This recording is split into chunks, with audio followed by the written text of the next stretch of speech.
সময়টা গভীর রাত। শান্ত পরিবেশের মধ্যে হঠাৎ বেজে উঠল পুলিশের সাইরেন।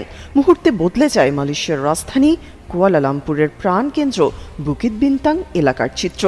অনিবন্ধিত অভিবাসীদের বিরুদ্ধে মালয়েশিয়া ইমিগ্রেশন ডিপার্টমেন্টের অপস বেলাঞ্জা নামের এই সাঁড়াশি অভিযানে পর্যটকদের পদচারণায় মুখরিত এলাকাটি রাতারাতি হয়ে ওঠে লকডাউন জোন। মাত্র 2 ঘন্টার এই অভিযানে 770 জন অনিবন্ধিত অভিবাসীকে আটক করা হয়। আটককৃতদের মধ্যে 396 জন বাংলাদেশি, যাদের মধ্যে 394 জন পুরুষ ও 2 জন নারী।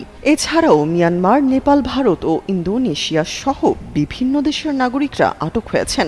অভিযানের সময় অনেকে দোকানের ভেতরে লুকিয়ে বা ছাদে উঠে পালানোর চেষ্টা করলেও শেষ রক্ষা হয়নি। এই অভিযানের মূল কারণ হল মেয়াদ উত্তীর্ণ ভিসা, বৈধ কাগজপত্র না থাকা এবং অনুমতি ছাড়া কাজ করা।